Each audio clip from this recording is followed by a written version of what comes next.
చివరి ప్రకటన ఏమనగా, అనేక మాసములుగా మనము ప్రార్థనలు చేస్తూ ఎదురు చూస్తున్న రీతిగా టీవీ మాధ్యమం ద్వారా దేవుని వాక్య ప్రకటన కొరకు ప్రాథమిక కసరత్తులు పూర్తయినాయి అని తెలియజేయటకు సంతోషిస్తున్నాను. 7వ నెల 7వ తేదీ జూలై నెల మొదటి శనివారపు దినాన ఉదయం 6:30 నుండి 7 గంటల వరకు ప్రారంభించబడే సత్య జీవ మార్గం అనే మన టీవీ కార్యక్రమం ప్రతి శనివారం ఏపీ 24/7 అనే న్యూస్ ఛానల్లో ప్రతి శనివారం ఉదయం 6:30 నుంచి 7 గంటల వరకు ప్రసారము చేయబడుతున్నది. ఈ విషయాన్ని సంఘములో ఉన్నవారు కానీ లైవ్లో చూస్తున్న బిడ్డలు కానీ మీకు తెలిసిన 50 మంది ప్రజానీకానికి తెలియపరిచి ఎల్ల ప్రజలు దేవుని వాక్యాన్ని విని సత్యము నెరిగి జీవమును పొంది మార్గములో మోక్షం చేరాలని యథాశక్తి మీరు ప్రయత్నించాలని ప్రభు పేరటని కోరుతున్నాను. ఈ విషయమైన నా ప్రార్థన విన్నపాన్ని ఒక చిన్ని వీడియో సందేశంలో ఇప్పటికే ప్రజలకు పంపించాను. మన దర్శనం క్రీస్తుపై క్రైస్తవ్యంపై ఉన్న సకల విమర్శలకు సాత్వికంతో జవాబు చెప్పుతూ మన కష్టాలు చెప్పుకొని ప్రజల వద్ద నుండి లాభం పొందే వ్యవహారంగా కాక ప్రజల సమస్యల కొరకు ప్రార్థించు వేదికగా, ఎన్నటికీ అకౌంట్ నెంబర్లు ఇవ్వక రెఫరెన్సులు మాత్రమే ఇచ్చి ప్రజల్ని వాక్య జ్ఞానములో పెంచు కార్యక్రమంగా ఇది ఉండాలి అనే కృత నిశ్చయముతో ప్రారంభించబడుతుంది గనక సంఘం ఈ విషయమై భారం కలిగి ప్రార్థించమని కోరుతున్నాను. మా టీచర్ గారు ఏం ప్రపోజ్ చేశారంటే, మొట్టమొదటిగా ఇన్ని సంవత్సరాల తర్వాత మనం ప్రార్థనలతో టీవీలోకి మీరు ప్రసంగం చేస్తున్నారు కదా, మనం ఆ రోజు ఉదయాన్నే సంఘంగా ఇక్కడ కూడుకొని 1 గంట అయినా తీవ్రంగా ప్రార్థన చేసి ఆ మొదటి ప్రసారాన్ని సంఘముగా మందిరంలో చల్లగా కూర్చొని ఎందుకు చూడకూడదు అని కనుక టీచర్ గారు చెప్పాక తిరిగే ఉంది కాదనడానికి సంతోషం. కానీ భక్తులందరూ కూడా అంత ఉదయాన్నే రాగలుగుతారా? 11 గంటలంటేనే 12-12:30కి వస్తున్నారు కదా, మరి తెల్లవారుదామని వస్తారా భక్తులు? అసలు లేస్తారా? ఉదయకాల ప్రార్థనలు ఉన్నాయా మన కుటుంబాల్లో? దేవునికి స్తోత్రం. ఎప్పుడు లేస్తే అప్పుడే ఎక్కువ ప్రార్థన, దుర్మార్గం. కనుక మీ చిత్తమైతే శనివారం రండి, 4 గంటలకల్లా తయారై వచ్చేస్తే 1 గంటన్న ఇక్కడ ప్రార్థన చేసి అరగంట వాక్యం వీక్షించి అదేనా వెమ్మటే అల్పాహారములు సేవించి వెలుదురు గాని దేవుడు మనందరినీ సమకూర్చునుగాక. ఇది కేవలం ప్రసారం చేయటం పెద్ద తెలివి కాదు. దేవుని అభిషేకం ప్రజల్లోనికి వెళ్ళాలి. ప్రభువు శిలువ ప్రేమ ప్రజలను ఆకర్షించాలి. గొప్ప రక్షణ కార్యాలు జరగాలి. ఈ వారంలో మీరు ఎంతగా ప్రార్థించగలరో అంతగా ప్రార్థించండి. ప్రభు ఆత్మ ప్రేరేపిస్తే 1 దినమైన ఉపవాసం ఉండండి. భారం కలిగి చేతులు ఎత్తండి. శుక్రవారం రాత్రి తీవ్రముగా దేవుని ఆత్మ ప్రజలు మెదిగినట్లుగా మొర్రపెట్టి ప్రార్థనలు చేయండి. దేవుడు మనందరినీ సిద్ధపరిచి వాడుకొనుగాక. నేటి ధ్యానమునకై పరిశుద్ధ గ్రంథములో నుండి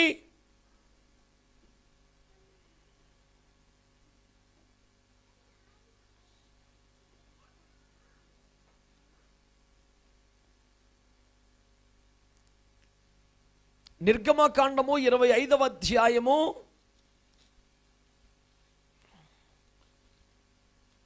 మీ వద్ద పరిశుద్ధ గ్రంథాలు ఉన్నాయా?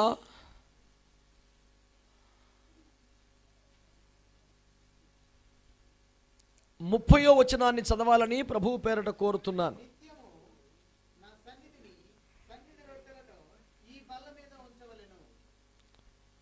దేవుడు మనందరితో మాట్లాడునుగాక. ఇంతకన్నా బలంగా చెప్పగలిగితే ట్రై చేయండి. ప్రేమ కలిగిన మా మహాపరిశుద్ధ తండ్రి, ప్రాణాత్మ దేహములతో మీకు లొంగిపోతున్నాం. తమరే పరిశుద్ధాత్మ దేవుడా, మీరే ప్రకటించు వారిగా, గ్రహింప చేయవారిగా, ఒప్పింప చేయవారిగా, మీ శైలిలో మీ స్థాయిలో మా మధ్యలో కార్యాలు చేసి మహిమ పొందమని యేసు నామములో ప్రార్థించి పొంది ఉన్నాము తండ్రి. అందరము ఏక స్వరముతో ఒక మంచి హల్లెలూయా చెబుదాం. ప్రియులారా, దేవుని బిడ్డలారా, మన ప్రసంగాంశం ఏమనగా ఆధ్యాత్మిక ప్రయాణం అనండి ఒకసారి. ఎక్కడి నుండి ఎక్కడికి వెళుతున్నామనే శీర్షికన గత అనేక మాసములుగా దేవుని వాక్యములు ధ్యానిస్తూ మెట్టుకు మనం ఆవరణము నుండి అతి పరిశుద్ధ స్థలమునకు లేదా బలిపీఠము నుండి కరుణాపీఠం వరకు అనే ప్రయాణంలో ఉన్నాం. ఈ ప్రయాణములో ఆవరణమనగా బలిపీఠం ఉంటుందని, అది సమర్పణ జీవితానికి గుర్తని, గంగాళము శుద్ధీకరణ అనే అనుభవానికి గుర్తని, దీపవృక్షం పరిశుద్ధాత్మ నింపుదల అభిషేకానికి గుర్తని, మనము ఆవరణములో ఉన్న మనము మందసం మీద ఉన్న కరుణాపీఠం మీదనే యేసయ్యను కలుసుకోవాలి. అది క్రైస్తవుడి యొక్క టార్గెట్. యేసుని చేరుకోకపోతే, యేసుని కలుసుకోకపోతే మనందరం ఇక్కడ కలుసుకోవడం అర్థమేమీ లేదు, ఔచిత్యం అంతకన్నా లేదు. సార్వత్రిక సంఘము యొక్క ఏకైక గురి కరుణాపీఠం మీద కూర్చున్న యేసయ్యను మనము కలుసుకోవాలి. ఆమేనండి. ఆ గురిగా మనం భక్తి చేస్తున్నాం. మనము పాపము ద్వారా బయటికి వెళ్ళగొట్టబడి వెలుపటి ఆవరణలో ఉన్నాం.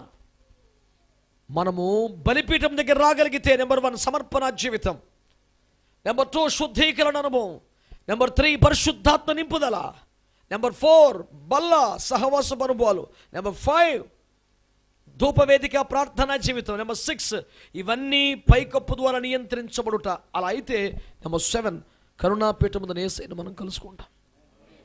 నాకు యేసయ్య అంటే చాలా ఇష్టం అండి, నేను ప్రభు నమ్ముకున్నానండి, ఇంకా బొమ్మల కొలువు ఏమీ లేదండి, తొనమో పనమో ప్రభువుకే చెల్లించుకుంటున్నానండి, నన్ను ఎలాగైనా అతడే తీసుకుపోతాడండి అని అమాయక భక్తిలో ఉండొద్దు.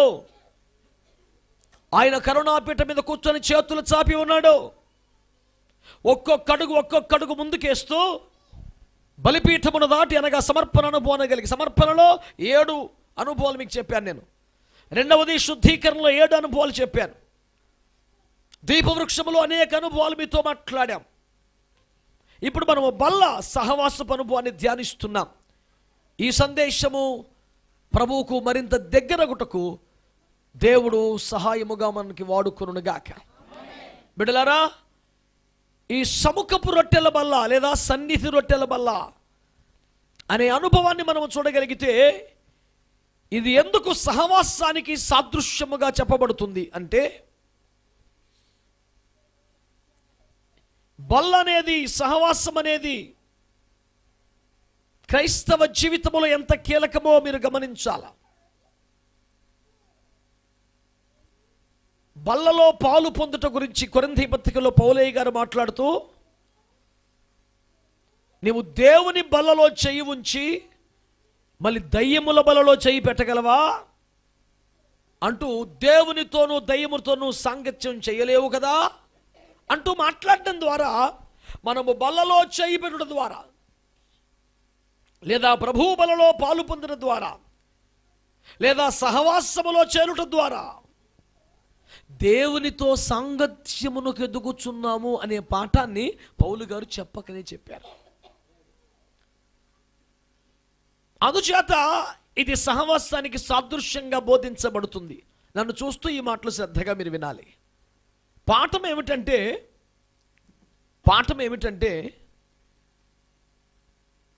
నా సముఖమందు తుమ్మకర్రతో బల్ల చేసి బంగారముతో దాన్ని పొదిగి కప్పి,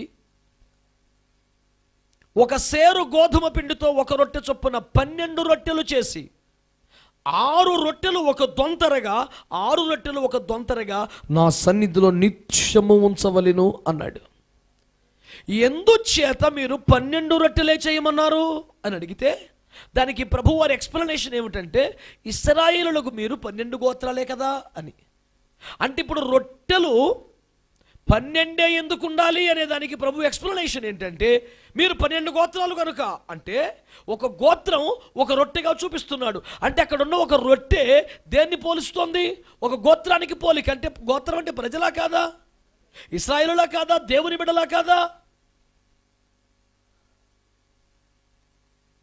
ఆ రొట్టె తన సంఘమును, తన ప్రజలను సూచిస్తోంది. 12 రొట్టెలు బల్ల మీదకి రావాలి, ప్రజలందరూ సముఖానికి చేరాలి అని దాని అర్థం. పోనీ ఆ రొట్టెలు ఎన్ని రోజులు ఉండాలి? 7 రోజులు నిత్యము నా సన్నిధిలో ఉండాలి అని మాట్లాడాడు. కాబట్టి ఆ రొట్టె ఇశ్రాయేలులకే సాదృశ్యము గనుక, ఆ రొట్టెలు దేవుని సంఘానికే సాదృశ్యము గనుక, ఈ సహవాస అనుభవాన్ని గురించి నేను మీతో బహుస్పష్టంగా మరలా మనవి చేస్తున్నాను. శ్రద్ధగా వినండి. ఒక సుదీర్ఘమైన సందేశమే ఇది, కానీ బహు క్లుప్తంగా చెబుతున్నాను. విశ్వాసులు, సేవకులు అందరము కూడా గ్రహించవలసిన పాఠములు ఇందున్నాయి. చూడండి బిడ్డలారా,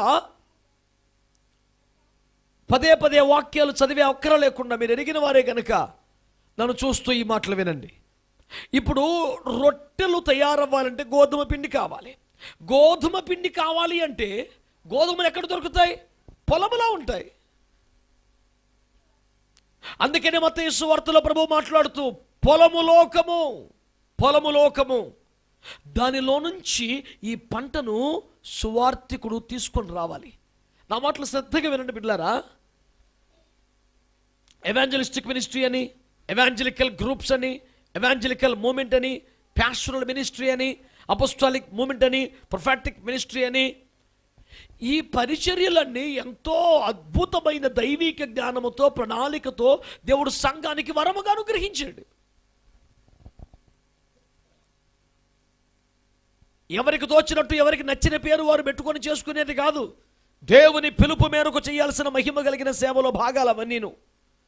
ఇప్పుడు శ్రద్ధగా సేవను మీరు చూస్తే, మొదట మనం గుర్తుపెట్టుకోవాలి, ఆ రొట్టెలు మనుషులకు, విశ్వాసులకు, ఆత్మలకు సాదృశ్యం. ఈ రొట్టె ఏ దశలో అక్కడికి వచ్చింది? రొట్టె స్థితిలో వచ్చింది, కానీ ఇది ఎక్కడ ఉంటుంది? పొలములో ఉంటుంది. అంటే ఇప్పుడు మొదట ఎవరు కావాలి? పొలము అనబడుతున్న లోకములో గోధుమలు అనే ఆత్మలను సువార్త అనే కొడవలితో సువార్తికుడు అనే కోయువాడు కోసి తేగలితేనే సేవ స్టార్ట్ అవుతుంది. దేవునికి స్తోత్రం. చెప్పండి మంచిగా, ఏమిటి మౌనం? నా మాట ఆలకించండి ఒక్కసారి. అంటే సువార్తికుడి యొక్క ప్రాథమిక కర్తవ్యం ఏమిటండి?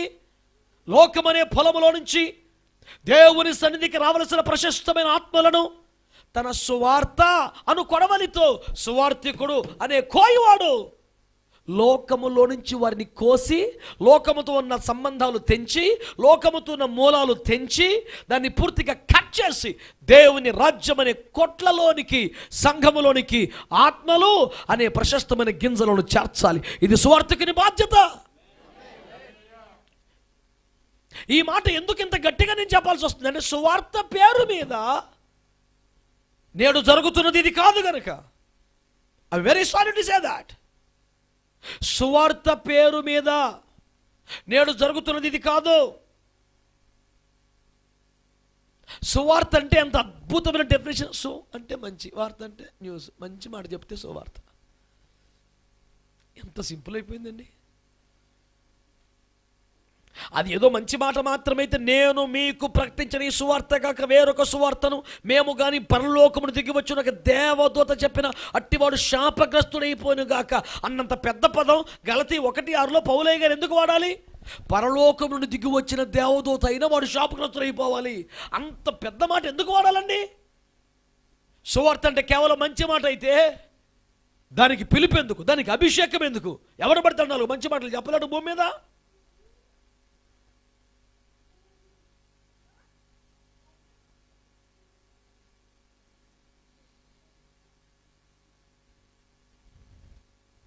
Evangelism is not a joke. In fact, it's a very important and vast ministry in total apostolic office. మేము సింపుల్గా ఎలా చెప్తాం బైబిల్ క్లాసులో అంటే, ఈ 5 వేళ్ళు ఇట్లాగే గీసేసి అపోస్తలుడు, ప్రవక్త, సువార్తికుడు, కాపరి, బోధకుడు, ఈ సీక్వెన్స్లోనే బైబిల్ ఉంటుంది. ఆయన కొందరు అపోస్తలుడు గాను, కొందరు ప్రవక్తలు గాను, కొందరు సువార్తికులు గాను, కొందరిని కాపరులు గాను, కొందరు బోధకులు లేదా ఉపదేశకులు గాను నియమించింది. This is 5-fold ministry. 5,000 కలిస్తేనే మొదలు లోపలికి పోవాలి. దేవునికి స్తోత్రం. అలాగే పరిచర్య ధర్మము జరుగుటకును, సంఘము క్షేమాభివృద్ధి పొందుటకును, పరిశుద్ధులు సంపూర్ణులగుటకును ఆయన ఈ విధముగా నియమించెను. అంటే ఈ పంచవిధ పరిచర్యలు, ఈ 5-fold మినిస్ట్రీ లేకుండా, అనగా అపోస్తలులు లేకుండా, ప్రవక్తలు లేకుండా, సువార్తికులు లేకుండా, కాపరులు లేకుండా, బోధకులు లేకుండా సంఘము సంపూర్ణతలోకి రాదు. ఇప్పుడు మీ వరకు నేను కాపరిని మాత్రమే, ఇంకెంతమంది కావాలి? సువార్థికులు కావాలి, అపోస్తలులు కావాలి. అపోస్తలుడు ఏం చేస్తాడు? అతన్ని పరిపాలిస్తాడు. ప్రాఫిట్ ఏం చేస్తాడు? లోపం ఎక్కడుందో, సమస్య ఎక్కడుందో ఎత్తి చూపిస్తాడు. That is prophetic ministry. అన్నిట్లో పొడుగైంది సువార్థికుడు. The vast ministry is evangelical ministry. ఇతడు లోకంలోనికి వెళ్ళాలి, సర్వలోకానికి వెళ్ళాలి, సర్వ సృష్టికి ప్రకటించాలి, సమస్త జనులను సమకూర్చాలి. సువార్థికుడి పని లోకంలో ఆత్మల దగ్గరికి వెళ్ళి, కన్నీరులో ఉన్నారా, కలవరపడకండి, దేవుడు ఆదరిస్తాడు. శ్రమలలో ఉన్నారా, దేవుడు అద్భుతం చేస్తాడు. వ్యాధులలో ఉన్నారా, దేవుడు స్వస్థపరుస్తాడు. ఇవి చెప్పుట తప్పు అని నేను అనుటలేదు. ఇవి చెబుతావో ఏం చెబుతావో నాకు తెలియదయ్యా. వారిని లోకములో నుంచి కట్ చేసి దేవుని రాజ్యమని కొట్టులోకి తేవాలి. నీ పేరే కోయువాడు. కోయువాడు. సువార్థికుడు అంటేనే కోసేవాడండి. నువ్వు లోకంలోంచి కట్ చేసి వారిని సంఘంలోకి తేరా బాబు అంటే లోకములో నీళ్లు పోసేవాడుగా ఉన్నావు నువ్వు. తప్పిది. ఇట్స్ ఓకే, మీరు అదే పాపంలో ఉండండి, అదే బలహీనతలు ఉండండి, అదే పొరపాట్లో ఉండండి, అదే ఆచారంలో ఉండండి, అదే సాంప్రదాయంలో ఉండండి, అదే అలవాట్లో ఉండండి, మేము మీకోసం ప్రార్థన చేస్తాం. నీకు కష్టం ఉందా సుఖం ఉందా పాయింట్ కాదు. నువ్వు లోకంలో ఉన్నావు కదా, పరలోకం వెళ్ళాలి కదా. వెళ్ళాలంటే ముందు ఏమవ్వాలి? ఇది కట్ అవ్వాలి కదా. That is the primary element in gospel, in evangelism. ఏది లోకములో నిన్ను కట్ చేసి సంఘములోనికి తేవటం లేదో అది సువార్త కాదు. కాదు కాదు. మీకు ఒకవేళ పిలుపు ఉండొచ్చు, భారం ఉండొచ్చు, సువార్త చెప్పాలని ఆశ ఉండొచ్చు. గుర్తుపెట్టుకోండి బిడ్డలారా, వెళ్ళండి, ప్రకటించండి. కానీ అక్కడ నీళ్లు పోయటం, అక్కడ బలపరచడం, అక్కడ ఎంకరేజ్ చేయడం కాదు. To bring them out from the world. లోకంలోంచి కట్ చేయాలి, వాళ్ళని తేవాలి బయటికి.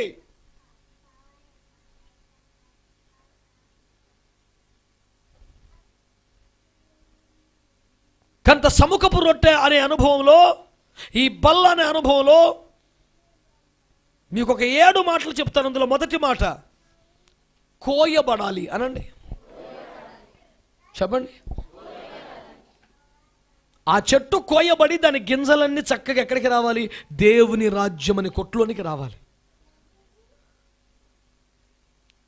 కనుక సువార్తికుడు టార్గెట్ ఓ లోకములో వారిని ఎంటర్టైన్ చేయటం కాదు. దీన్ని మీకు బాగా అర్థం కావడానికి మన ఐగుప్తు పాఠంలో చెప్పాను నేను. ఎలాగా? మోషేను దేవుడు ఐగుప్తుకి ఎందుకు పంపాడు? ఇశ్రాయేలు ప్రజలు ఐగుప్తులోంచి, అంతేనా, ఫరోతో మాట్లాడి ఒక మంచి ప్యాకేజ్ ఇప్పించడం కోసమా?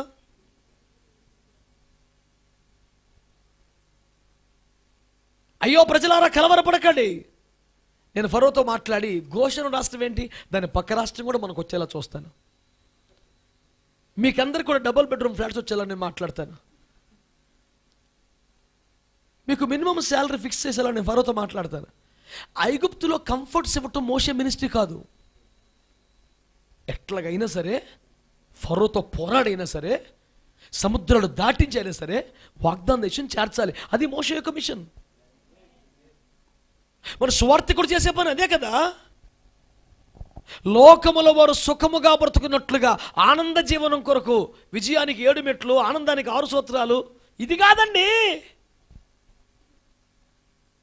నువ్వు సూత్రాలు చెప్తావో, సాక్ష్యాలు చెప్తావో, పాటలే పాడతావో, కాళ్ళే పట్టుకుంటావో, భయపెడతావో, ఏం చేస్తావో పాయింట్ కాదు. ప్రజలని లోకములో నుంచి దేవుని రాజ్యములోనికి తేవాలి. అది సువార్త యొక్క ముఖ్యోద్దేశం. నా సన్నిధి రొట్టెలు నిత్యము ఉండాలంటున్నాడు ఆయన. మరి రొట్టెలు ఎట్లా వస్తాయి సార్? గోధుమలు లేనిదే. గోధుమలు ఎక్కడ ఉన్నాయి సార్? లోకం అనే పొలములో ఉన్నాయి సార్.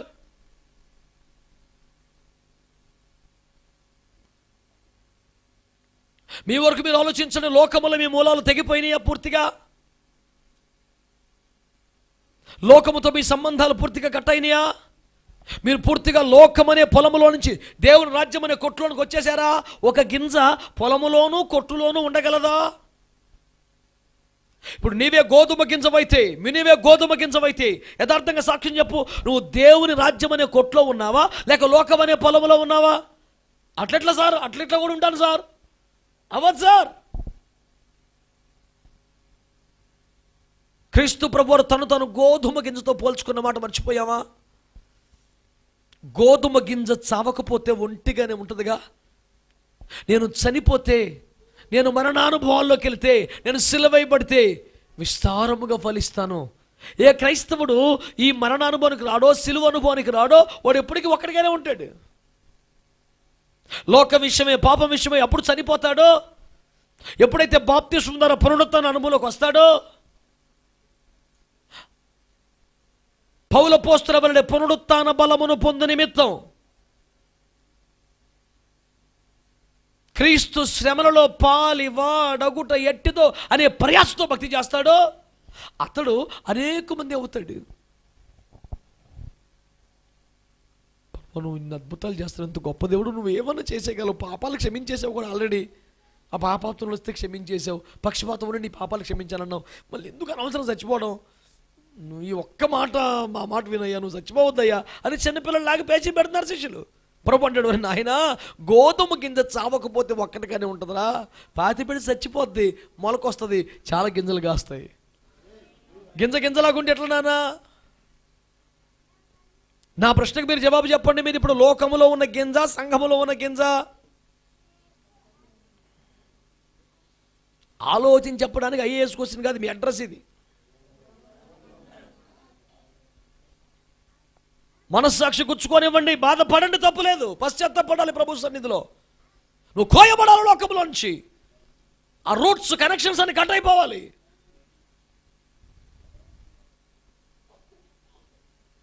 పెద్దలు ఎన్నో ఉదాహరణలు చెప్పారు. చేప నీళ్ళలోనే ఉంటుంది కానీ, సముద్రం ఉంటుంది కానీ ఉప్పు చేపలోకి రాదుగా. సముద్రపు చేప కనుక అని చెప్పి ఉప్పేసుకోకుండా వండుకుంటే తినగలమా?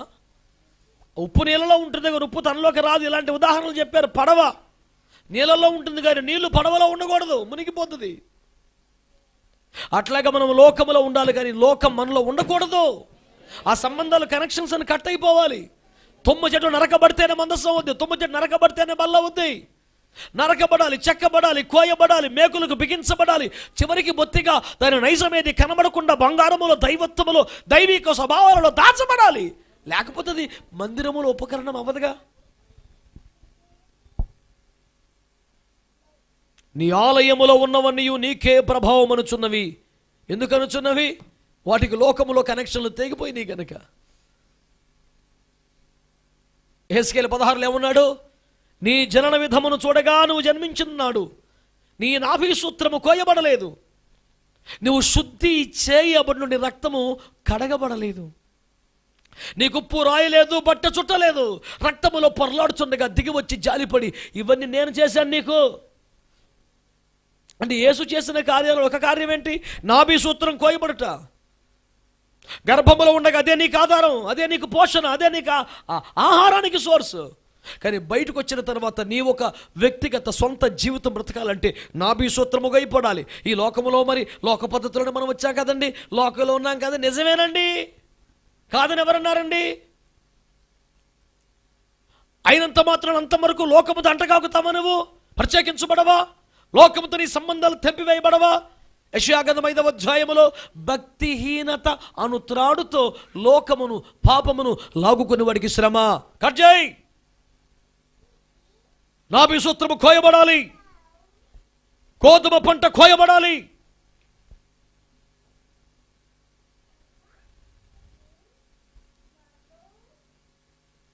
నువ్వు పొలములో ఎంత ప్రాసెస్ చేస్తే కొట్లోకి వస్తుందండి గింజ. కోయబడాలి, కుప్ప నూర్చబడాలి. ఆ ఎద్దుల కాలి బలము కిందనో, ట్రాక్టర్ల కిందనో నలగాలి. ఏమంత తమాషా కాదు జీవము గల దేవుని సంఘములో సముఖపు బల్ల మీద ఒక రొట్టెగా మారిపోవటం. తండ్రి నీ సముఖమందు రొట్టెలు మేమేనయ్యా. ఎంత అందంగా పాడావు నాయనా. ఆ దైవజనుడు తన అనుభవంలోంచి రాశాడు. నీ అనుభవం ఏంటి? పాట నచ్చి పాడుతున్నావా? నిజంగా ఆయన సన్నిధిలో ఒక రొట్టెగా మారావా? నీవు నేను ఒక రొట్టెగా మారి 7 దినములు ఆయన సన్నిధిలో ఉండాలని వాక్యం చెబుతుంది. నా సన్నిధిని రొట్టెలు నిత్యం ఉండాలి, ఆ రొట్టెలు నీవే. కానీ నీ ప్రారంభము పొలము, లోకం. మొదటి స్టెప్లో నువ్వు కోయబడాలి. నా ఫస్ట్ పాయింట్, మీరు కోయబడ్డారా ఇంకా లోకముతో ఉన్నారా? ఒక నిజం, నీవే గోధుమ గింజ అయితే నువ్వైతే కొట్లో ఉంటావు, లేకపోతే పొలంలో ఉంటావు. రెండు చోట్ల ఉండడం సాధ్యం కాదు. ఇందులో మర్మం ఏముందండి? నువ్వు లోకంలో, లోకాశల్లో, పాపిష్టి స్నేహాల్లో, పనికి మళ్ళీ సరదాల్లో, ఆచారాల్లో, సాంప్రదాయాల్లో, లౌకిక విషయాల్లో ఉన్నావంటే ఖచ్చితంగా దేవుని సంఘములో నీకు స్థానం లేదు. నువ్వు క్రీస్తు శరీరములకు అవయవాన్ని అయిపోయావంటే ఖచ్చితంగా లోకములో నీ అస్తిత్వం లేదు. నువ్వు వేరు చేయబడ్డావు లెక్క. కన్ఫ్యూజన్ అవకాశం లేదు. దేవుని బిడ్డలారా, ఒక్కసారి మనస్ఫూర్తిగా ఆలోచించండి. యేసు రక్తముతో కరగబడిన మనస్సాక్షి గలవారైతే యథార్థంగా చెప్పండి. 23:1 అపోస్తలుల కార్యాలు పౌలు గారు అంటారు, నేనైతే మంచి మనస్సాక్షి గలవాడిని దేవుని ఎదుట, మంచి మనుషులు ఎదుట. That should be your testimony. దేవుని ఎదుట, మనుషులు ఎదుట మంచి మనస్సాక్షి కలిగి. హెబ్రీ 9 అంటాడు, క్రీస్తు యేసు రక్తము ద్వారా కడగబడినటువంటి నిర్మలమైన మనస్సాక్షి. ఆమేన్.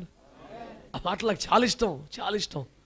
యేసు రక్తం ఒకసారి ఈ పాపిష్టి మనస్సాక్షిని కడిగి పారేస్తే నిర్మలమైన మనస్సాక్షి అయిపోద్దట. ఆ నిర్మలము అనే దేనికి పోల్చబడింది తెలుసా, వాడబడింది తెలుసా? దేవుని వాక్యం అనే నిర్మలమైన పాలు. అలాంటి దానికి పోల్చబడిన వాడబడిన పదం. నీ అనుభవాలు ఏమిటి ఒకసారి ఆలోచించి. నెంబర్ 1, కోయబడాలి.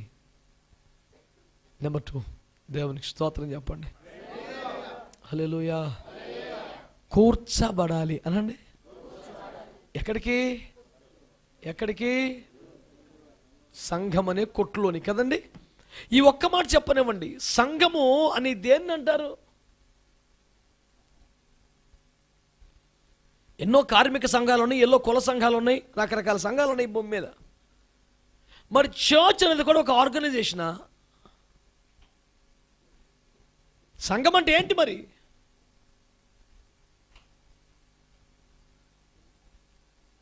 దయచేసి కొన్ని మాటలు సీరియస్గా తీసుకోండి. సంఘం గురించి 2-3 మాటలు చెప్పాలంటే, ఒకటి, సంఘము యేసయ్య కష్టార్జితం. 20-28 అపోస్తలుల కార్యం ఏమన్నారు? క్రీస్తు తన స్వరక్తమిచ్చి సంపాదించిన సంఘం అనేది ప్రభువారి కష్టార్జితం. ఓనర్షిప్ ఎప్పుడు యేసులో పేరు మీద ఉంటుంది, ఇంకెవడికి దాంట్లో లైసెన్స్ లేదు. మరి సార్ మీరెవరో? ఆయన దాసుని, పనోన్ని. ఇదంతా సంపాదించింది నేను కాదు, ఆయన యేసయ్య స్వరక్తమిచ్చి సంపాదించుకున్న సంఘం ఇది. నేను మాదిరిగా ఉండాల్సిన పాదిరి, అంతవరకే. మందకు ప్రభువు కాదు. మరీ బొత్తిగా పిలవడానికి ఏ మాదిరి అంటే బాగోదని పాదిరి అని పెట్టాం. అసలు అర్థం ఏంటంటే ఈడు మాదిరి అని. పాదిరి అంటే మాదిరి. ఆ ఒక్కటి లేకపోతే అది వేస్ట్. అది నేనైనా ఎవరు కానీ ప్రార్థనలో, సమర్పణలో, ప్రతిష్టలో, వైరాగ్యములో, పోరాటములో, ఉపవాసములో, పరిచర్యలో, త్యాగములో, తెగింపులో, అర్పణలో సంఘమునకు మాదిరిగా ఉంటేనే పాదిరి.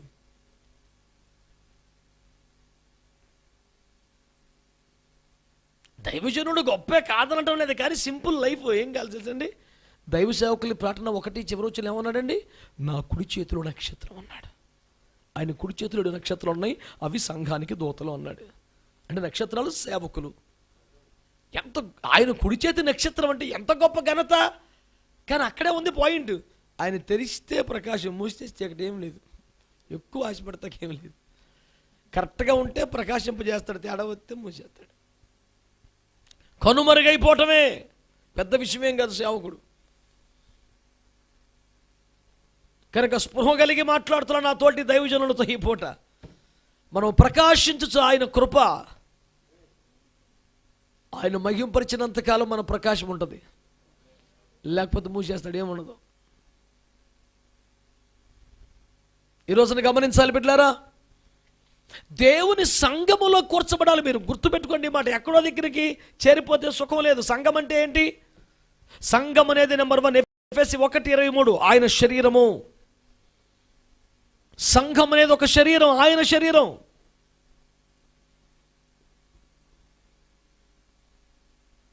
రెండవది, సంఘం అనేది లోక 13:6 ప్రకారం ఒక తోట. సంఘం అనేది ఒక తోట. 3, సంఘం అనేది ఒక సైన్యం. హెబ్రీ పత్రిక 12:2, పరమగీతాలు 6:4, 10, ఎఫెసీ పత్రిక 6:12. సంఘం అనేది ఒక సైన్యం. దయచేసి ఈ మాటలు శ్రద్ధగా మీరు ఆలకించండి. ప్రాథమికంగా ఈ 3 మాటలైనా ఆలోచించండి. మీరు నిజంగా సంఘములో చేర్చబడ్డారా? ఏదైనా ఆర్గనైజేషన్లో చేర్చబడ్డారా? ఏదైనా డినామినేషన్లోకి వెళ్ళారా? ఏదైనా సిద్ధాంతంలోకి వెళ్ళారా? అది ఒకవేళ దేవుని సంఘం అయితే గనక నా మాట వినండి, అది ఆయన శరీరం అయి ఉండాలి. నువ్వు ఖచ్చితంగా ఏదో ఒక అవయవమై ఉండాలి. ఇప్పుడు సంఘం ఆయన శరీరం అంటే శిరస్సు క్రీస్తు, మనం అందరం ఏదో ఒక అవయవం. 1 కొరింథీ పత్రిక 12వ అధ్యాయం అంతా రాయబడింది ఒక్క పాయింట్ మీదే. అన్ని చెవులు కాదుగా, అన్ని ముక్కులు కాదుగా, అన్ని కళ్ళు కాదుగా, అన్ని చేతులు కాదుగా, అన్ని కాళ్ళు కాదులుగా, ఒక్కొక్కరు ఒక్కొక్క అవయవం. ఒకడు పాడగలడు, ఒకడు ప్రసంగించగలడు, ఒకడు ప్రార్థించగలడు, ఒకడు పరిచర్య చేయగలడు. ప్రతివాడు తాను పిలువబడిన స్థలంలో నమ్మకంగా పనిచేయాలి అని చెప్పాడు. కొన్ని కాళ్ళు ఉంటాయి, మొత్తం శరీరానికి ఆధారం అదే. మరి అప్పుడప్పుడు కాలు బాధపడి ఎప్పుడు నేను కిందే ఉండాలని, నేను పైన ఉండాలని ఏమైనా తెలివి ఉందా?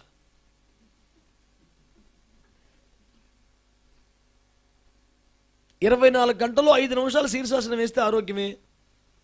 కానీ అలాగే రోడ్డు తిరుగుతానంటే ప్రమాదం, అసహ్యం, ఎబ్బెట్టుగా ఉంటుంది.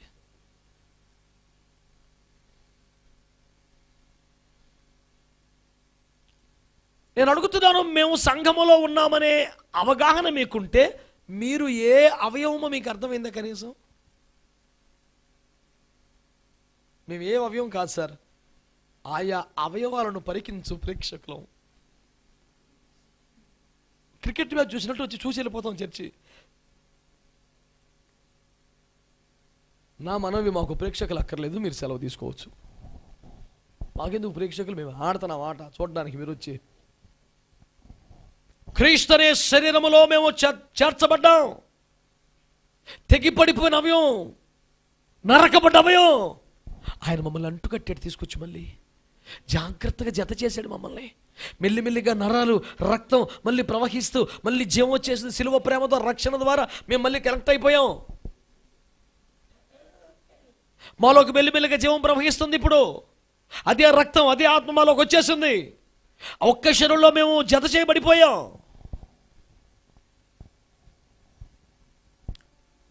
సంఘములో వివిధములైన పరిచర్యలు ఉన్నాయి. కొంతమంది ప్రభుత్వములు చేయవారన్నాడు, కొంతమంది ఉపకారములు చేయవారన్నాడు, కొంతమంది వరముల చేత వాడబడేవారన్నారు. నేను అంటున్నాను, నువ్వు ఆలోచించు, ప్రార్థన చెయ్యి. నువ్వు ఏ అవయవముగా ఉన్నావు తెలుసుకో, నీవేంటో తెలుసుకో.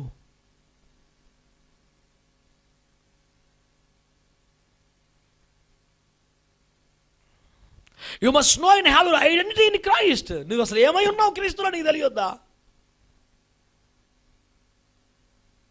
నీ ఒక అవయవంగా ఫంక్షన్ చెయ్యకపోతే సరిగ్గా నువ్వు ఇంకా అంటు కట్టబడలేదా? లేకపోతే అంటు కట్టబడిన తర్వాత చచ్చిపోయావు, కుళ్ళిపోయావు, మృతతుల్యం అయిపోయిందా? కొంతమందికి చేతులు, కొన్ని చేతులు పనిచేయవు, కొన్ని అవయవాలు పనిచేయవు, అవి జీవమును కోల్పోయాయి. నీవు సంఘములో పని కలిగి లేకపోతే నువ్వు అవయవం కాదు. నెంబర్ 1. తోట అనే అంశంలోకి వస్తే నువ్వు ఫలించాలి, అవునా కదా? ఫలించని ప్రతి తీగ నరకబడి అగ్నిలో విడిపోద్ది. మీరు బహుగా ఫలించాలి, ఫలములు నిలిచి ఉండాలి. ఇప్పుడు ఇంతకాలంగా సంఘములు ఉండగా నీ వలన సంఘానికి ఏమైనా ఫలం వచ్చిందా? దేవుని రాజ్యానికి ఏదైనా ఫలం ఉందా? ఒక ఆత్మను సంఘానికి సమకూర్చావా? ఒక కుటుంబాన్ని సంఘాన్ని నడిపించగలిగావా? ఒక పరిచర్య సంఘములో చేయగలుగుతున్నావా? ఒక వస్తువును సంఘానికి సమకూర్చగలిగావా? ఒక సేవ పట్ల బాధ్యతను భుజాన వేసుకున్నావా? ఒక ప్రాంతాన్ని దత్తత తీసుకున్నట్లుగా పోటపడ్డావా? యూదావలే ఏదైనా ఒక ఏరియాకి సంరక్షకుడిగా మారావా? ఏదో ఒక ప్రజకు మధ్యవర్తిగా నిలబడ్డావా? నీవు తోట గనకైతే నీ వల్ల ఫలమేది? వరుసగా 3 సంవత్సరాలు చూశాడట, ఫలము లేనందుకు దాన్ని నరికివేమని ఆజ్ఞాపిస్తున్నాడు కోపంతో యజమాని.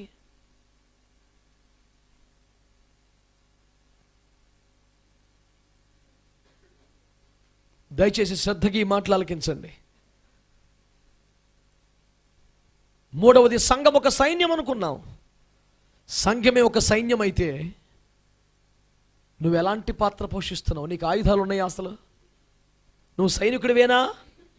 ఆయుధాలు సమకూర్చుకున్నావా? నీ కేడములు, నీ చమురు, నీ యొక్క ఖడ్గములు చమురు పోయబడ్డాయా? నీ డాలు అభిషేకించబడిందేనా? నీ నడుమునకు కత్తి కట్టుకొనగలిగావా? మీ నడుములకు ఆయుధములు ధరించుకున్న వారి వలె ఉండుడి అన్నమాట ఇప్పుడు నెరవేర్చావా? 20 ఏండ్లు మొదలుకొని పై ప్రాయము కలిగిన వారే యెహోవా సేనగా బయలుదేరాడు అన్నాడే. యెహోవా సేనగా బయలుదేరుటకు, యుద్ధము చేయుటకు తగిన ఆత్మ సంబంధమైన వయస్సు నీకు సంపాదించుకున్న వచ్చిందా? ఆత్మలు ఎదిగావా? టెక్కెములనెత్తిన సైన్యములను భయము పుట్టించుదానమన్నాడే. నువ్వు ఎవరికైనా భయం పుట్టించావా? అపవాది సేనల్లో వ్యూహిత సైన్య సమభీకర రూపిన నీకేది వ్యూహమేది? సైన్యం అంటే ఒక వ్యూహం ఉండాలిగా, సైన్యం అంటే ఆయుధగారం ఉండాలిగా, సైన్యం అంటే సేనానాయకుడు ఉండాలిగా, సైన్యం అంటే ఆయుధములకు సమరు పోయాలిగా. ఇందులో ఏమీ తెలియకపోతే నువ్వేం సైన్యం?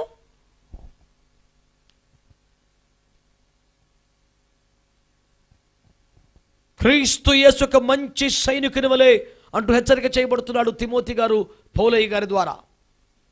సీరియస్గా ఆలోచించండి. నా పాయింట్, కూర్చబడ్డాం అనుకుంటున్నావు కానీ నువ్వు ఒక జీవము కలిగిన సంఘములోకే కూర్చబడ్డావా? ఒక సైన్యము వంటి సంఘములో కూర్చబడ్డావా? పని చేయుచున్నటువంటి బాడీ ఆఫ్ క్రైస్ట్, క్రీస్తు శరీరములో కూర్చబడ్డావా?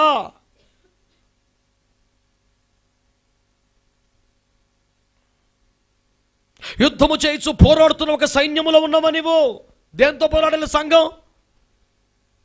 అబద్ధ బోధలతో పోరాడొద్దా? అపవాది సైన్యముతో పోరాడొద్దా? శరీరముతో పోరాడొద్దా? లోకము దాని ఆశలతో పోరాడొద్దా? అసలు ఒక పోరాడుచున్న సంఘములో నీవు ఉన్నావా? నా పాయింట్, కోయబడిన గింజలు ఏదో ఒక చోటికి కాదు, దేవుని రాజ్యమని కొట్టులోనికి కూర్చబడాలి. నువ్వే సంఘానికి వస్తున్నావో, ఏ నడిపింపులో ఉన్నావో నీకు అసలు క్లారిటీ ఉందా? నిశ్చిత ఉందా? ఉన్నంతలో 4 మాటలు బాగా చెప్తున్నారండి బాబు, బాగా చక్కగా ఉంటుందండి, మాకు కూడా మంచి గుర్తింపు ఉంటుంది, మాకు కొంచెం దేవుని స్తోత్రం, ఇలాంటి కారణాలతో వెళుతున్నావా? ఒక సత్తువ గల సంఘంలోంచి ఒక బిడ్డ వెళ్ళిపోయి ఫక్తు నామకార్థ సంఘంలో చేరిపోయాడు. ఇక్కడి నుంచి వెళ్ళిపోవటం ఎంత బాధాకరమో, ఆ నామకార్థ సంఘంలో సెటిల్ అయిపోవడం అంతకన్నా బాధాకరం. నేను తట్టుకోలేక అడిగాను, ఏమిటయ్యా రహస్యం అని అడిగితే అక్కడ ప్రెసిడెంట్ చేశారండి చర్చిలో.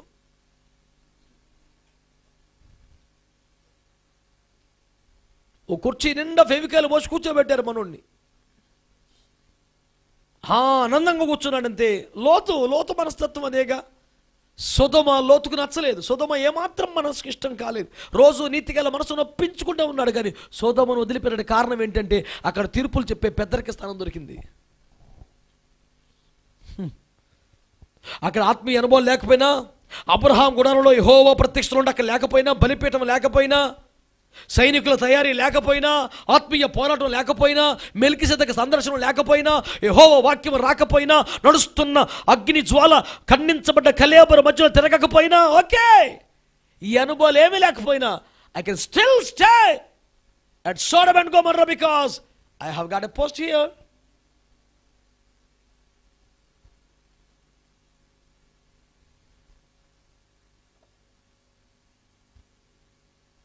యెఫన్యా గారు వాక్యం బాగానే చెప్తున్నారు కాబట్టి సంఘంలో ఉండొద్దు, అక్కర్లా. నేను చెప్తున్నాను, సీరియస్గా తీసుకోండి. ఇది ఒక పని చేయుచున్న సజీవమైన శరీరం అయితే ఇందులో మీరు ఒక అవయవంగా అంటుకట్టబడండి. నీవు ఏ అవయవమై ఉన్నావు? నువ్వు పాడగలవా? పాడు. ప్రార్థించగలవా? సాక్ష్యం చెప్పగలవా? సువార్త పని చేయగలవా? అడ్మినిస్ట్రేటివ్ చేయగలవా? ఉపకారములు మాత్రమే చేయగలవా? ఏదో చేయి. విగ్రహ పుష్టి నైవేద్యం ఇచ్చినట్టు చూసుకున్న మరి వాళ్ళు చెప్పుకొని ఆడవాలి. ఇంక దేనికి మరి? 38 సంవత్సరాలుగా కోనేరులోనే ఉన్నాడు, మంటపంలో పడాడు, బాగుపడ్డు. కొత్త వారందరూ వస్తున్నారు. ఏమిట్రా సంగతి అంటే 38 years తగ్గలేదా? లేదు. కొత్త వారికి డౌట్ రాదు మరి. ఏమిట్రా దూత రావట్లేదా? ఇంటి మధ్య కార్యాలు జరగటం లేదా? 38 years నుంచి ఉన్నవాడికి దిక్కు లేదు. మనకేమంటాడు వాడు? ఇంకో కోనేరు చూసుకుంటాడు వాడు.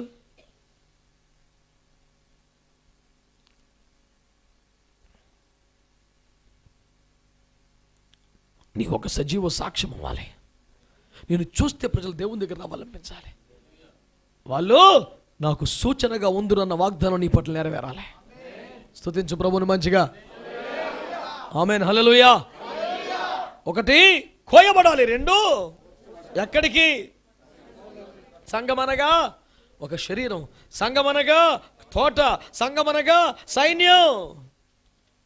4వదిగా సంఘము పెండ్లి కుమార్తె. ఆమేన్ అనండి గట్టిగా. సంఘం ఏంటి చెప్పండి? పెండ్లి కుమార్తె. సంఘం అనేది పెండ్లి కుమార్తె. వధువు ఇది. పెండ్లి కుమార్తె ఏమవ్వాలి? తను మరుగై ఉండాలి. స్తోత్రం చెప్పండి. హల్లెలూయా. ప్రధానం అయిపోయిన తర్వాత పెళ్ళిలోపు మమ్మీ సరదాగా ఫ్రెండ్స్ ఇంటికి వెళ్ళి వస్తానంటే అమ్మ ఏమంటుంది? నోరు మూసుకొచ్చా, బుద్ధి లేదా? ఇంకా ఫ్రెండ్స్ ఇంటికి వెళ్తావు, కూర్చా. అయ్యో నా ఫ్రెండ్స్ చిన్నప్పటి నుంచి నా చిన్న స్నేహితులు, తప్పే ఉంది, తప్పే, నోరు మూసుకొని కూర్చా. ఈవిడ కూతురు మీద అనుమానమా? బలహీన పడిపోద్ది, పాడైపోద్ది తెలిసిన కాదు, పద్ధతి కాదు. ప్రధానం అయిపోయిందిరా నీకు, ఇంకా అలా తిరగకూడదు. రోడ్ల మీద పడి కూతురుగా కూర్చో. నాకు బోరు కొడుతుందమ్మా, దండం పెడతానే తల్లిని, పెళ్ళి అయిపోతున్నావు, మీ ఆయనతో కొంచెం చెడుతుతో తిరుగు, మా ప్రాణం దీబాకు. ఏ తల్లి అని చెప్పే మొక్కదే, మేమేటి చేయకూడదే. మనం క్రీస్తుతో ప్రధానం అయిపోయింది. ఎక్కడ పడితే అక్కడ మనం ప్రత్యక్షం అవ్వకూడదు. ప్రతి ర్యాలీలో, ప్రతి ధర్నాలో, ప్రతి గొడవలో మనం ఉండకూడదు. స్తోత్రం చెప్పండి. ఎంతకన్నా ఇంకా విపులంగా చెప్పించుకోకండి చాలు. సంఘం మరుగై ఉండాలి. ఆదాము ఎదుటికి వచ్చు గడియ వరకు అవ్వను మరుగు చేశాడు దేవుడు. స్తోత్రం చెప్పండి. చెప్పండి మంచిగా దేవునికి స్తోత్రం. సంఘం మరుగై ఉండాలి బిడ్డలారా. మోషే జీవితం అంతా మాధుర్యం అదేగా. కొంతకాలం గంపలో దాచబడతాడా, తొట్టిలో దాచబడతాడా, కొంతకాలం ఐగుప్తులోన, కొంతకాలం మిద్యాన్లోన, కొంతకాలం బండచోటన, కొంతకాలం మేఘములో. అతని మహిమకర ప్రస్థానానికి అడుగడుగున మరుగై ఉంటమే కదా కారణం. నువ్వెంత మరుగై ఉంటావో అంత మహిమలోకి వస్తావు.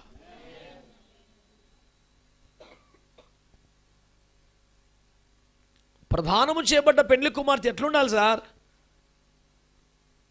సూషణ కోటలో ఏం చేస్తున్నారంట కన్యకలు?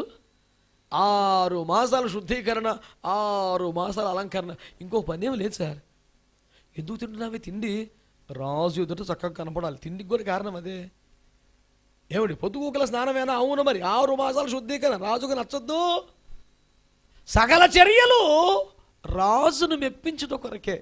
ప్రధానము చేయబడ్డ కన్యక సకల కార్యక్రమాలు యేసును సంతోషపరచుట కొరకే ఉండాలి. ఇంకొక టార్గెట్ ఉండకూడదు. నీ ఉద్యోగం ఎందుకు? నీ లేమి స్థితి వలన నిన్ను బట్టి క్రీస్తుకి అవమానం రాకుండా దేవుని మహింపచడానికే జీవనోపాధి కావాలి. ఆమేన్, హల్లెలూయా. నీకు ఇస్తున్న అవసరానికి మించిన సంపద ఎందుకు? అన్యాయపు సిరి చేత స్నేహితులను సంపాదించడానికి, దేవుని రాజ్యాన్ని కట్టడానికి.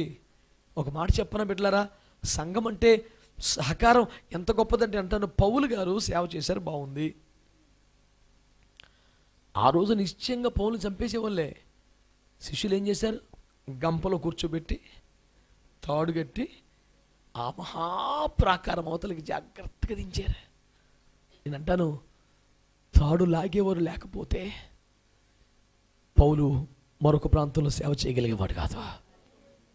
పౌలుని గంపలో కూర్చోబెట్టి ఎంత జాగ్రత్తగా పట్టుకోవాలండి. అదేమన్నా వస్తువా? ఒక అభిషేకించబడ్డ దైవజనుడు, దేవుని చేతి సాధనం, నేర్పరియైన శిల్పకారుడు, సంగమునకు పునాదులు వేసినవాడు, మర్మముల విషయములో గృహ నిర్వాహకుడు. అలాంటి దైవజనుడు 4 విశ్వాసుల చేతిలో ఉన్నాడు. ఇప్పుడు వాళ్ళు తాడు వదిలేస్తే చచ్చిపోతాడు. వాళ్ళు సరిగ్గా హ్యాండిల్ చేయకపోతే గాయపడతాడు. వాళ్ళు పిచ్చి పిచ్చిగా చేస్తే శత్రువులకు దొరికిపోతారు. తాడు లాగే వారి చేతిలో అభిషక్తులు ఉన్నారు. మీరు అర్థం చేసుకోండి. కుమారుడా, నీ పాపములు క్షమిస్తా, లేచి పొరపెత్తుకున్నాడు అన్నాడు పక్షవాయువు గలవానితో. దానికి కారణం పైకప్పు విప్పి యేసు వద్దకు తాళ్లతో దించిన 4 వ్యక్తులు. ఒక ఆత్మను రక్షించడానికైనా, ఒక దైవజనుడు వేరొక ప్రాంతాలకి సేవను విస్తరింపజేయడానికైనా త్రాడు లాగేవారు కావాలి. నువ్వు ఏదో ఒకటి అవ్వాలి కదా. సంగమా, మనం పెళ్లి కుమార్తెలో ఉన్నాం. మనం ఏం చేయాలి? పరిశుద్ధుల నీతి క్రియలు అనే పెళ్లి వస్త్రం ధరించుకోవాలి. వస్త్రం మనం కాపాడుకోవాలి. ఆమేన్, హల్లెలూయా. నేను అంటున్నాను, ఇలాంటి వ్యవహారం అంతా కలిగి ఉన్న ఒక చోటికి చేర్చబడితే శబాష్, నువ్వు సరైన చోటు కూర్చోబడ్డట్టు లెక్క. లేకపోతే ప్రమాదం సుమా. నేను ముందే చెప్తున్నాను. ఏదో ఒక సంఘం వేలే దగ్గరే ఉంది కదా, ఇదే పాట, ఇదే బైబిల్, ఇదే స్తోత్రం కానీ అది సెటిల్ అయిపోయినటువంటి పరమగీత కన్యకు 1వ అధ్యాయం 7వ వచనంలో లబోదిబో మంది ఆఖరిలో, అయ్యో ప్రభువా, నేను ముసుగు వేసి కొనేదానై నీ జతగాండ్ల మందులు ఎందుకు ఉండాలి? ఇది నీ సంఘం అనుకుని సెటిల్ అయిపోయింది. ఇక్కడ ఏమీ లేదు నాయన, నాకు బలం రావట్లేదు నాయన, నీ మందని ఎక్కడ మేపుతున్నావు, ఎచ్చలకు తోలికెళ్తావు, నాకేమీ తెలియట్లేదు బాబు. ఏమీ తెలియని, ప్రత్యక్షత లేని, మర్మములు బయలుపరచబడని, విప్పబడని, దారి చూపని సంఘం ఎలాగూ దేవుని సంఘం అవుద్ది? The very foundation of the church is revolution కదా. సంఘం యొక్క పునాదే ప్రత్యక్షత కదా. మరి ముసుగుండేలా? సంగతులు తేటపరచబడాలి కదా. రాకడికి ఎలాగో సిద్ధపడాలి, కిరీటం ఎలాగో సంపాదించాలి, బహుమానం ఎలాగో పొందాలి, దేవుని ఎలాగో సంతోషపరచాలి. పరలోకంలోనే ప్రధానులకు అధికారులకు అర్థం కాని సంగతులు వారికి నువ్వు ఎలా చెప్పాలి? చిన్న సంగతి కాదండి, ప్రత్యక్షత కావాలి కదా. సంఘాన్ని దేవుడు మూఢనమ్మకాల మీద కట్టల, ప్రత్యక్షతలనే పునాది మీద సంఘాన్ని కట్టాడు. 1 కోయబడ్డావా, 2 సరైన చోటికే కూర్చబడ్డావా, లేకపోతే నీకు నష్టం. 3వది కాస్త ఇబ్బందిగా ఉంటుంది, కొట్టబడాలి లేదా దంచబడాలి. అది రెడీ? ప్రేమ విందుకు కాదు నాన్న.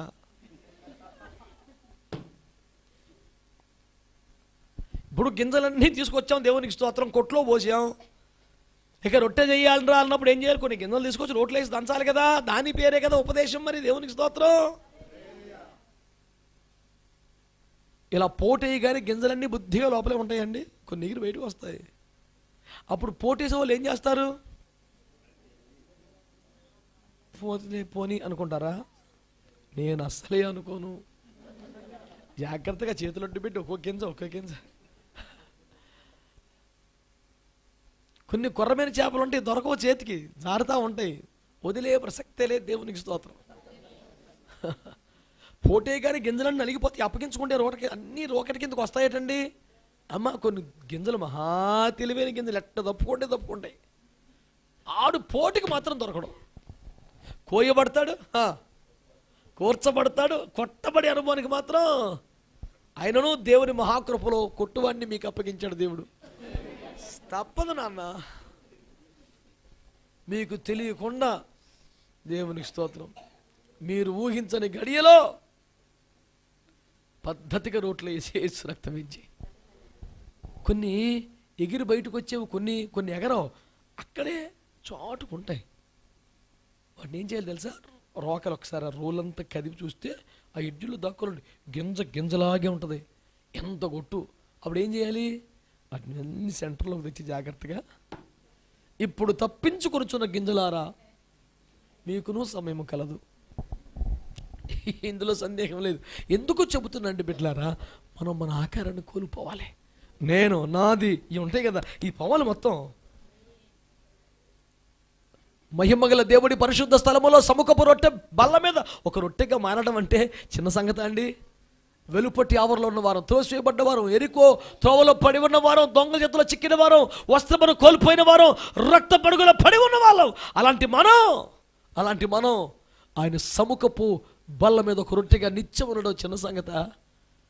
అల్లంత దూరాన్ని నిలబడి ఆ మహిమను చూడటమే భాగ్యం అనుకున్నారు ప్రజలు. ఆ మహిమలో నివసించడం చిన్న సంగత?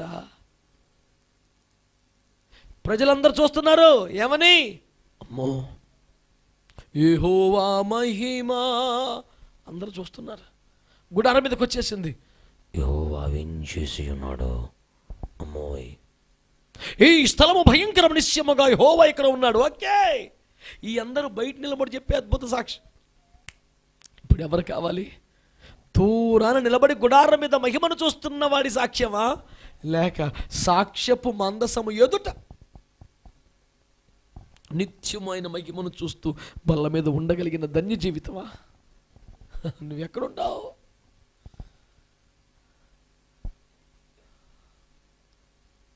ఆయన బల్ల మీద నీ ఒక సజీవపు రొట్టెగా ఉండాలి అంటే ఉపదేశము చేత కొట్టబడటం ఖచ్చితమైన అవసరం. కేవలం కొన్ని మంచి మాటలు చెప్పి ఊరుకోండి మర్మాలు పరలోకం తీసుకెళ్తాయి అంటే ఏదో కొంచెం ఆదరణ వాక్యాలు చెప్పండి. ఆదరణ వాక్యాలు, అవునండి, ఆదరణ వాక్యాలే ఎప్పుడవేనా? వాటి పేరు ఏమిటి తెలిసిన? పాలు అనండి. ఎవరికి పెట్టాలి? చిన్నపిల్లలకి, బలహీనులకి. మరి కొంచెం ఎదిగిన తర్వాత, బలపడిన తర్వాత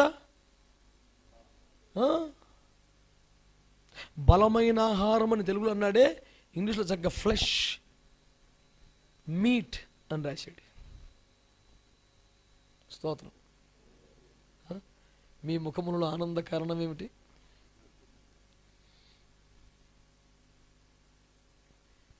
అప్పట్లో మీకు బలము చాలకపోయినందున మిమ్మల్ని పాలతో పెంచారు, కానీ బలమైన ఆహారం మీకు పెట్టలేదు. ఆ బలమైన ఆహారం అనే చోట వాడిన పదం మీట్. సరైన మాంసం పెట్టలేదు మీకు, బలహీనంగా ఉన్నారు, మీకు అరిగి సావటం లేదని కొన్ని పాలు పోసామంతే. ఇంకా ఉగ్గు పాల బ్యాచియా? కాస్త బలమైన ఆహారాలు తిని అరిగించుకొని బలం పొందే వయసుకు వచ్చామా?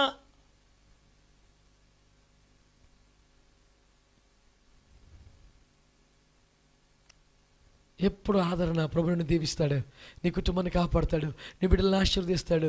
నువ్వు ఇవ్వు, దేవుడు నీకు 100 రెట్లు ఇస్తాడు. ఇదే భజన సరిపోదు సార్, మనకు చాలదు. నువ్వు ఎలాగ ఆశీర్వదింపబడాలో అనేది సండే స్కూల్ బోధ. నీవే ఒక ఆశీర్వాదంగా ఎలా ఉండాలో అది ఉపదేశం. రక్షణ సువార్త, మహిమగల సువార్త రెండు తేడా లేవా? The gospel of salvation, the gospel of glory రెండు ఉన్నాయి బైబిల్లో. రక్షణ సువార్త మాత్రమే చెప్తావద్దు, మహిమగల సువార్త చెప్పాలి.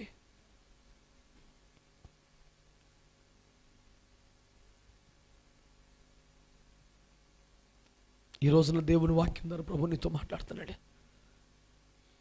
బలమైన వాక్కుల చేత నువ్వు ఇప్పుడు సంధించబడ్డావా? ఉపదేశంలో నలిగిపోయావా? కొట్టబడ్డావా? ఒక నిర్దోషమైనటువంటి గొర్రె పిల్లనో ఎద్దునో తీసుకొస్తారండి, యాజకుడి చేతికి అప్పగిస్తారు.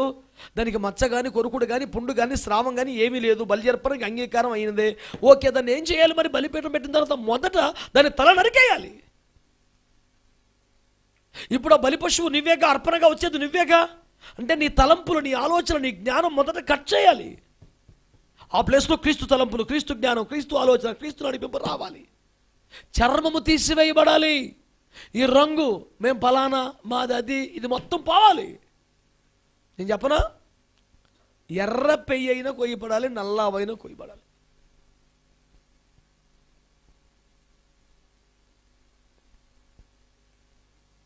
ఏ వర్ణము కనపడకూడదు. ఈ చర్మం తొలగించబడాలి. అంతరంగపు మైల మస్టు తీసివేయబడాలి. ఆయన బలిపిట్టి మీద అగ్నికి అంగీకారమైన పదార్థంగా మనం మిగలాలి.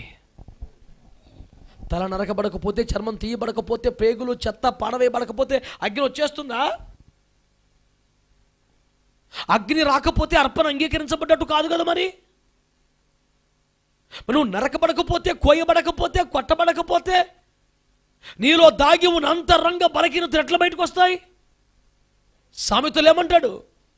గాయము చేయు దెబ్బలు అంతరంగములో చొచ్చి చెడుతనమును బయటికి రప్పిస్తాయి.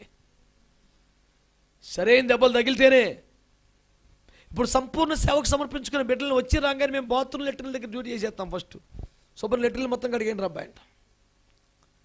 వాడేమో ఎంఎస్సీయో బీడీ చదివిస్తాడు. వాడు ఏంటి లెటర్లు కడగాలి. హలో పాస్టర్ గారు మీకు కాఫీ పెట్టిస్తా. మహా అయితే పోనీ మీకు టిఫిన్ చేయమంటే చేస్తాం. లెటర్లు కడగడం అంటే మేము ఎవరో మరి ఏం చేయండి అని అంటే ఏమనుకున్నావు అంటే మనకు పరిచయం లేని కొత్త నాడు పరిచయం చేస్తాడు. అప్పుడు మా టార్గెట్ కూడా ఆ లోపల బయట తేవడమే కదా. ఆ టేబుల్ వేసి భోజనం పెడితే లోపల బయట లోపలే ఉంటాడు. థ్యాంక్స్ అన్న, చాలా మీ ప్రేమ చాలా గొప్పదన్న. మా లోపల దొరకడం మాకు ఆయన అక్కడ వేస్తేనే వస్తాడు బయటకాడు.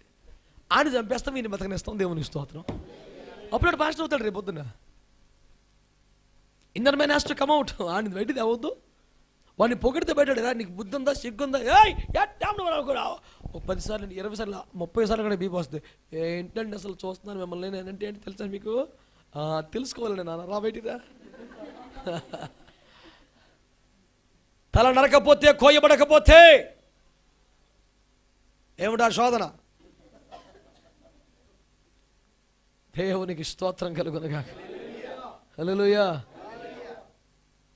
అర్పణ అంగీకారం అవ్వదని మీకు జ్ఞాపకం చేసుకోవాలి. 1 కోయబడాలి, 2 కోర్చబడాలి, 3 అత్యంత బాధాకరమైన ముఖంతో చెప్పండి కొట్టబడాలి. తప్పదు నాన్న. కొట్టబడితే మెత్తని పిండిగా చేయబడతావు. నీలో చేతికి గర్రుకు తగలనంత మెత్తగా నువ్వు కొట్టబడాలి. అలాగ నువ్వు కొట్టబడిన తర్వాత 1 ఫైన్ డే దేవుడు అంటాడు ఒక మంచి రొట్టెగా తయారు చేయి. స్తోత్రం చెప్దాం గట్టిగా. హల్లెలూయా, హల్లెలూయా. నువ్వు రొట్టెగా తయారు చేయబడాలి. రొట్టెగా తయారు చేయబడాలి. చక్కని ఒక ఆకారానికి వచ్చేయాలి. నూతన రూపం. గోధుమలో పొలంలో ఉన్నప్పుడు ఒక చెట్టుకి చిన్న గింజవి, కోయబడి కొట్లోకి వచ్చాక గింజలలో ఒకదానివి, రోట్లోకి వచ్చాక ఆకారమును కోల్పోయి పిండిగా మారిపోయిన దానవు. ఇప్పుడు నీలాగా ఆకారము కోల్పోయిన అనేకులతో కలిసి ఒక రొట్టె వైతివి.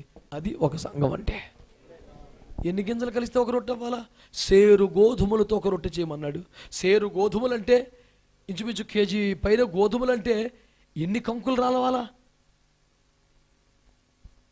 పలాని మడిలోని గోధుమలతో రొట్టె ఎవడో తెలుసు.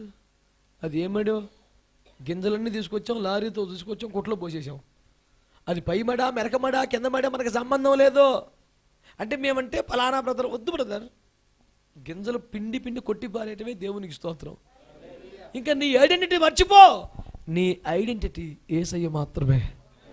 ఇంకా నీకు వేరే వ్యవహారం అబ్బెబ్బెబ్బే ఏమీ లేదు సార్, ఏమీ లేదు. ఒక రొట్టెగా ఇతరులతో కలిస్తేనే, ఇంకొకరితో ఒక్క గింజ ఒక రొట్టె ఎప్పటికీ అవ్వదు. ఇతర సహోదరులతో కలవకపోతే, సంఘములు మమేకం అవ్వకపోతే, నన్నంటుకోక నామాల కాకన్నట్టుగా వేరుగా పోజుగా పెట్టి కూర్చొని మధ్యలో పారిపోయే రకం కాకపోతే రొట్టె అవ్వవు. నువ్వు కలువు. ఇంకొక ఆప్షన్ లేదు నీకు.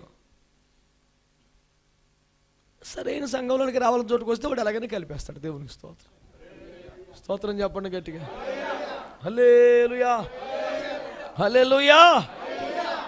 చక్కని రొట్టె చేయబడాలి. ఒక మంచి ఆకారానికి వచ్చేసావు. ఒక పాట పాడే వ్యక్తిగా, ఓ ప్రార్థన చేసే వ్యక్తిగా, ఒక వాక్యం చెప్పే వ్యక్తిగా, సంఘాన్ని నడిపించే వ్యక్తిగా, ఆరాధన ఒక రొట్టె షేప్ వచ్చేసింది. ఇప్పుడు ఈ షేప్ వచ్చేసిందని ఏం చేయాలి? కాల్చాలి. ఖచ్చితంగా 2 వైపులా దేవుని అగ్ని కాల్చాలి. లేకపోతే 7 రోజులు నిలవ ఉండదు. పిండి వేస్ట్ అయిపోద్ది. చపాతీ తయారు చేసేట పెట్టి దాన్ని కాల్చకుండా ఉంటే ఎన్ని రోజులు ఉంటుందండి? పాడైపోతుంది. దాన్ని చక్కగా 2 వైపులా పద్ధతిగా కాల్చావనుకో. పద్ధతిగా కాల్చాలన్నమాట ఎందుకు వాడుతున్నామంటే రోజు మేము చపాతీల బాధితులం కనుక.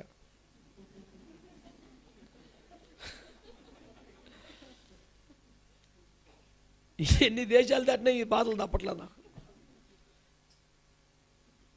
రామేశ్వరం పోయినా శనీశ్వరం వదలేని సామెతలాగా దేశాలు దాటిపోయిన మొన్న ఒక చోట పోతే చపాతీ చేశారు. అది చపాతీ, అది దెబ్బ రొట్టె నాకు అర్థం కాదు.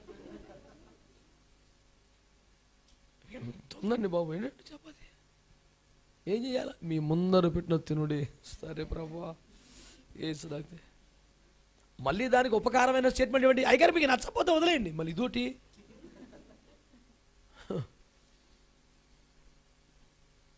మాకు ఇన్ని ఆప్షన్లు ఉన్నాయా తల్లి? లేవమ్మా, మేము ముందర పెట్టిన తినండి అంతే, ఇన్ని ఆప్షన్లు ఏమి లేవు మాకు, ఒకటే స్తోత్రం చెప్పండి. కొంతమంది దృష్టిలో చపాతి అంటే మధ్యలోనే కాల్చవలను, చుట్టూ పిండిగానే సావవలను. ఊల్చుకొని సస్తాం, చుట్టంతా పిండే. దాన్ని చక్కగా మొన్న ఒక చోటకి వెళ్తే మా అన్నయ్య కూడా వచ్చాడు పాపం, ఈ మధ్య నలుగుతున్నాడు, ఇంకా బాగా నల్లలేదు కదా సేవకుడు పాపం పెద్ద ఆయన. ఓ చోటకి వెళ్ళాం, చపాతీలు పెట్టారు. మీకు చపాతీ రైస్ అనా? నాకు చపాతీ అన్నాడు. నాకు 2 చపాతీ ఆయన చెప్పాడు. ఆయన చపాతీ కానీ చూశాడు, దేవునికి స్తోత్రం, దాన్ని పట్టుకొని ఎట్ట అన్నాడు. ఇట్లంటే మళ్ళీ పిండి ముద్దయింది. ఆమెను పిలిచి, అమ్మ ఇప్పుడు చేసుకురా చపాతీ అన్నాడు. అదే చపాతీ నా ప్లేట్లో నేను సగం తినేసేపటికి, నువ్వు తినేసావా అన్నాడు. ముందర పిండి తిన, ఒరే బొత్తిగా పిండిరా అన్నాడు. తప్పదు, తినాలంతే.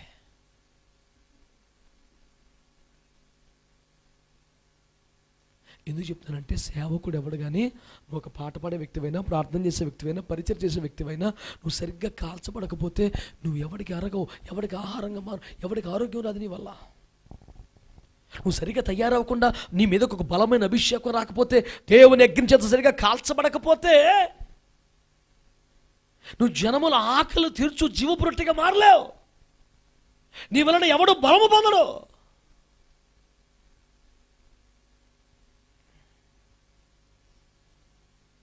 మా ఇంట్లో కూడా భక్తులు చాలామంది ఉన్నారు కదా, చపాతీలు చేస్తారు అప్పుడప్పుడు. నేను అడుగుతాను, చేసింది ఎవరు, కాల్చింది ఎవరు?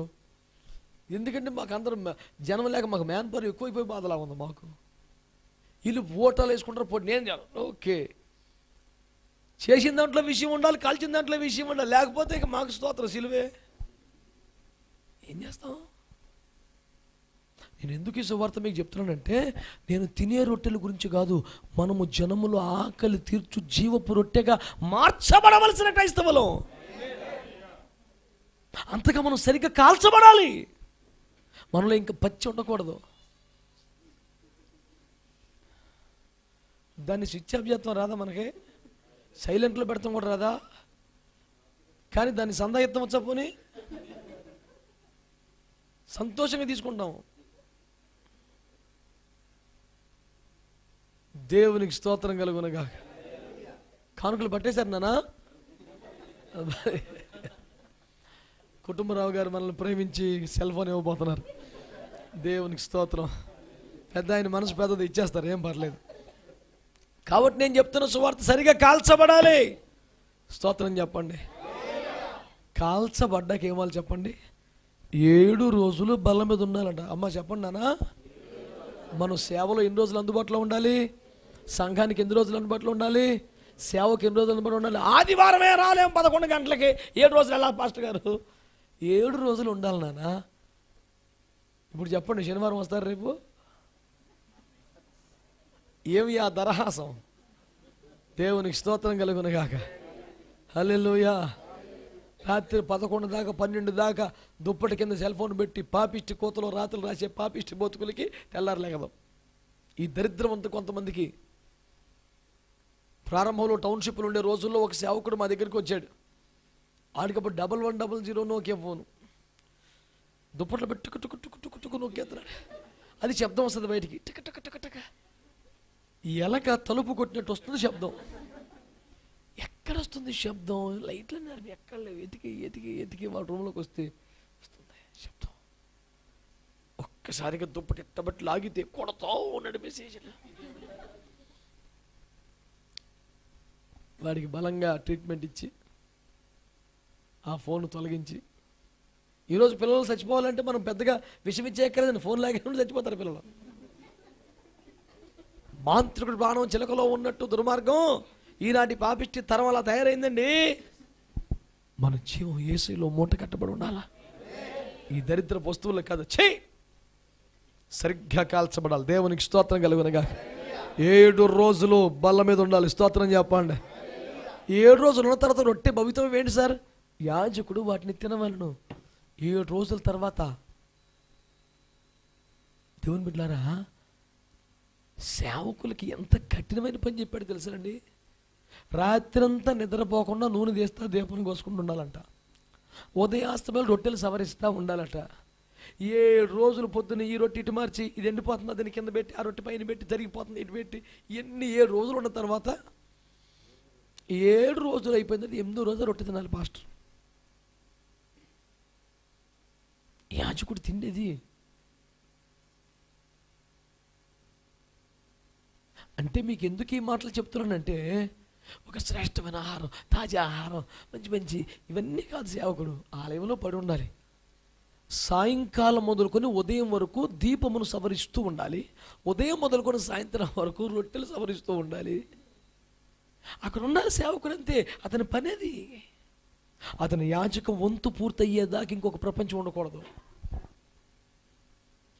7 రోజులకు ముందున్న రొట్టెలు తినాలి. ఈరోజు దేవుని వాక్యాన్ని మీకు జ్ఞాపకం చేస్తున్నాను. ఇంతగా కొట్టబడి, కాల్చబడి, బల్ల మీద పెట్టబడి, చివరికి నీవు ఆహారం అయిపోవటానికి సిద్ధమేనా? నేను నశించదును అనగలవా? నేను నశించిపోయే కాడికి ఇంకెంత ఎందుకు? మేమేమో దీవించబడతామేమోనని మేము ఆశపడొచ్చాం, కానీ నశించిపోతాగా, అలాగైతే మాకు వద్దులే. మోషే ఏమంటాడు? నా పేరు తీసేయి. ఎస్తేర్ ఏమంటుంది? నేను నశించినా పోరలేదు. ఏమండి మన అనుభవం ఏంటి? యోధ అంటాడు, వాడి ప్రాణం బదులు నా ప్రాణం విచారం చేయి. చివరికి మనం ఆహుతి అయిపోగలమా? ఆహారం అయిపోగలమా? నా మాటలు ముగిస్తున్నాను. ఇలాగైతేనే ఆయన సన్నిధిలో గొరొట్టెగా మనం ఉండగలుగుతాం. అప్పగించుకుందాం. కోయబడిన దగ్గర నుంచి కాల్చబడే వరకు ఆయన ఉపదేశానికి, సేవకి అప్పగించుకుందాం. దేవుడు మనందరినీ అలాగ సిద్ధపరిచి ఆయన సముఖపు బల్లపై రొట్టెగా నిత్యము నిలుపునుగాక. ప్రార్థన చేద్దాం.